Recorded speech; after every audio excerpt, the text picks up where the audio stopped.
दोस्तों, दिल थाम के बैठिए क्योंकि अब आप एक ऐसी प्रेम कहानी सुनने जा रहे हैं जिनके प्रेम को सरहदों, मज़हबों और वक्त के दायरे में ना बांधा गया। ये है अमृता प्रीतम की प्रेम कहानी, जिन्होंने 10 साल की नादान उम्र से ही लिखना शुरू कर दिया था। 16 साल की उम्र में उनकी पहली किताब अमृत लहरें छप चुकी थी। उन्होंने हिंदी साहित्य जगत में एक अहम भूमिका निभाई थी। उनकी प्रेम कहानी को आने वाली सदियां याद करेंगी। इश्क लिखने वाली अमृता को भी किसी से इश्क हुआ और किसी और को भी अमृता से इश्क हुआ, लेकिन इश्क के इतने पास आते हुए भी अमृता ताउम्र उसके लिए तरसती रही। अमृता साहिर को चाहती थी, वह साहिर को पाना चाहती थी, पर इमरोज़ अमृता से प्रेम करता था। वो उससे अमृता से इसलिए प्रेम करता था क्योंकि वो अमृता के साथ जीना चाहता था, बिना किसी शर्त के। साहिर और अमृता के प्रेम की शुरुआत तब हुई जब वो एक साथ कॉलेज में पढ़ते थे। अमृता तब शादीशुदा थी, इसलिए अमृता के घर वालों को साहिर से उनका रिश्ता पसंद नहीं था। दूसरी ओर साहिर मुसलमान भी थे। अमृता साहिर की शेर व शायरी की दीवानी थी। अमृता के पिता को जब पता चला कि वो साहिर को चाहती है तो उन्हें साहिर को कॉलेज से बाहर निकलवा दिया। बाद में 5 साल बाद वो लाहौर में प्रीतनगर में एक मुशारे में मिलते हैं। जब लाहौर में उनकी मुलाकात होती है तो वो घंटों एक दूसरे को देखते रहते हैं और कुछ नहीं बोलते हैं। जाते जाते साहिर उनके हाथ में एक नज़्म पकड़ा देते हैं। अमृता साहिर को लंबे लंबे खत लिखती हैं। कभी कभी उनकी मुलाकातें होती थी तो साहिर चुपचाप उनके कमरे में बैठकर एक के बाद एक सिगरेट पीते रहते, जिसके बचे हुए बंटे अमृता उनके जाने के बाद सुलगाती, ये सोचकर कि जैसे वो साहिर के हाथों को स्पर्श कर रही हूँ। इस तरह अमृता को सिगरेट पीने की लत लग गई थी। बंटवारे के बाद अमृता अपने पति के साथ दिल्ली चली गई और इधर साहिर अपनी किस्मत आजमाने मुंबई। जब अमृता के पति को साहिर के बारे में पता चलता है तो उनका क्रोध और अहंकार चरम सीमा पर पहुंच जाता है और अमृता को इस रिश्ते से बहुत घुटन होने लगती है। वो अपने पति का घर छोड़कर अकेले रहने लगती हैं। इसी बीच साहिर की ज़िंदगी में एक दूसरी औरत सुधा मल्होत्रा का आगमन होता है, जिससे साहिर और अमृता के बीच दूरियां आ जाती हैं। इसी दौरान अमृता की ज़िंदगी में भी इमरोज़ आते हैं। वो इमरोज़ जो उन्हें बिना किसी शर्त के प्रेम करते हैं और अपना पूरा जीवन उन पर समर्पित कर देते हैं। इमरोज़ उन्हें रोज़ ऑल इंडिया रेडियो छोड़ने जाते हैं और जब वो स्कूटर पर उन्हें छोड़ने जा रहे होते थे तो अमृता उनकी पीठ पर साहिर का नाम लिखती, ये जानते हुए कि अमृता साहिर से प्रेम करती हैं। वो उनसे प्रेम नहीं करना छोड़ते हैं। वो घंटों अमृता को छत पर बैठकर देखते रहते जब वो ऑल इंडिया रेडियो का प्रोग्राम दे रही होती थी।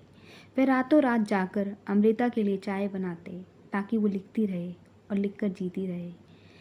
इमरोज़ इसके लिए अपने करियर तक को दांव पर लगा देते हैं ताकि वो अमृता के साथ रह सकें। उनकी आर्थिक स्थिति ठीक न होने पर भी वो अमृता को महंगे तोहफे देते हैं। जब अमृता संसद भवन जाती हैं तो वो उनको छोड़ने जाते हैं। कई बार तो लोग उन्हें ये सोचते थे कि वो उनके ड्राइवर हैं। वो उम्र में 10 साल अमृता से छोटे थे, पर अमृता इसलिए उनको बहुत बार कहा करती थी कि वो उनकी ज़िंदगी में बहुत देर से आए हैं। एक बार अमृता ने उन्हें कहा कि वो पहले समाज में देख आएँ कि समाज उनके रिश्ते के बारे में क्या बातें करते हैं और अगर उसे ठीक लगे तो वो दोबारा उनके साथ रह सकता है। इस पर इमरोज़ अमृता के इर्द गिर्द 7 चक्कर काट कर कहते हैं, लो मैं देख आया और मैं ज़माना बदल भी आया और मैं तुम्हारे पास वापस आ गया हूँ क्योंकि तुम ही मेरा समाज हो और तुम ही मेरी दुनिया। उनका ऐसा निष्कपट प्रेम अमृता के लिए भगवान का दिया हुआ तोहफा ही था। एक बार जब अमृता इमरोज़ के साथ दिल्ली से मुंबई जा रही थी तो गाड़ी में जहरीले पदार्थ की जांच करने वाले आते हैं तो इमरोज़ हंसकर अमृता को कहता है कि क्या कमाल के लोग हैं, इन्होंने सबसे बड़ा नशा जो तुम हो उसको ही नहीं पहचाना। उनका प्यार बिना किसी शर्तों के, वादों के, जिसमें ना तो कोई प्रश्न था और ना ही कोई उत्तर, जो बिना किसी बनावट के प्यार था। अमृता जब साहिर से मिलने इमरोज़ को लेकर जाती हैं तो इमरोज़ को देखकर साहिर कहते हैं कि महफिल में उठकर जाने वाले लोगों को क्या इल्ज़ाम, तुम आबाद घरों के वासी, मैं आवारा और बदनाम। कहा जाता है कि साहिर की ज़िंदगी में भले ही और औरतें आ गई हों, पर अमृता की जगह कोई नहीं ले पाया था। साहिर और अमृता की मोहब्बत का अफसाना भले ही अंजाम तक ना पहुंचा हो, पर वह अफसाना इतना कीमती है और इतना खूबसूरत मोड़ पर है कि उस पर आज भी एक नज़्म ठहरी हुई है। जब एक बार एक संगीतकार जयदेव साहिर के घर जाते हैं और उनकी नज़र एक गंदे कप पर पड़ती है और वो कहते हैं कि लाओ इसे मैं धो दूँ, तो साहिर कहते हैं कि इसे छूना भी मत, क्योंकि जब आखिरी बार अमृता यहाँ आई थी तो उसने इसमें चाय पी थी।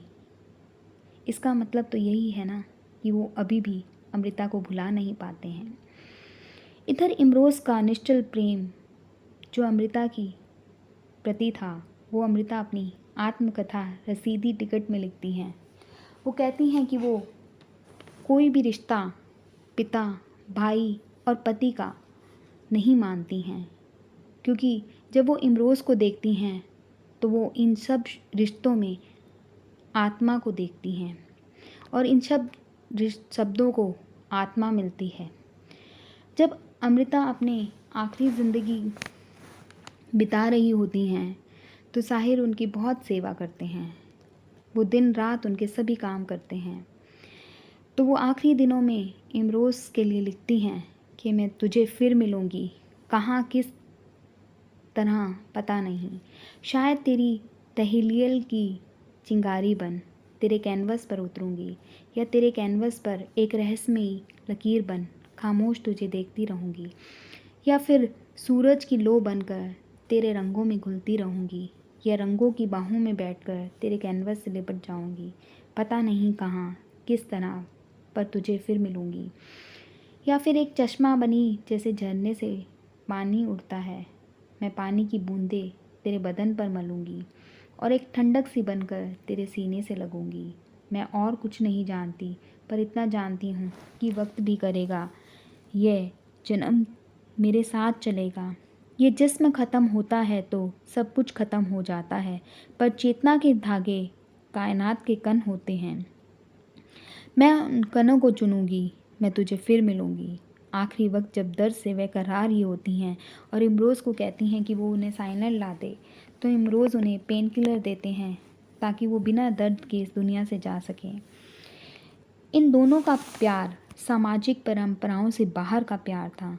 ये एक ऐसा प्यार था जो सागर से भी गहरा था, जो एक रूहानी चाहत थी, जो एक ऐसा मौन था जो बहुत कुछ दर्शाता था, जो रूह को मंद मुग्ध कर देता था। एक बार इमरोज़ से पूछा गया कि उनके लिए प्यार क्या है, तो वो कहते हैं कि प्यार एक स्वाभाविक चीज़ है जिसमें कोई भी रुकावट नहीं है और जो बहुत ही सहज है। अमृता के जाने के बाद इमरोज़ में भी काव्य अपने आप बहने लगता है और वो लिखते हैं कि अमृता उन्हें छोड़कर नहीं जा सकती, वह अब भी उनके साथ है। वे लिखते हैं कि उसने जिस्म छोड़ा है साथ नहीं, वो अब भी मिलती है, कभी तारों की छाँव में, कभी बादलों की छाँव में, कभी किरणों की रोशनी में, कभी ख्यालों के उजालों में। हम उसी तरह मिलकर चलते हैं चुपचाप। हमें चलते हुए देखकर फूल हमें बुला लेते हैं। हम फूलों के घेरे में बैठकर एक दूसरे को अपना अपना कलम सुनाते हैं। उसने जिस्म छोड़ा है साथ नहीं। प्रेम में डूबी हर स्त्री अमृता होती है या फिर अमृता होना चाहती है, पर सबके हिस्से में कोई इमरोज़ नहीं होता, क्योंकि इमरोज़ होना आसान नहीं है। वह आजकल की सामाजिक संरचनाओं में बहुत ही मुश्किल काम है। इसलिए शुद्ध प्रेम को इबादत कहा जाता है और कभी कभी प्रेमी वो मुकाम हासिल कर लेते हैं जो बड़े बड़े योगी हासिल नहीं कर पाते। तो आप भी हंसते रहिए और मुस्कुराते रहिए और निश्चल प्रेम करते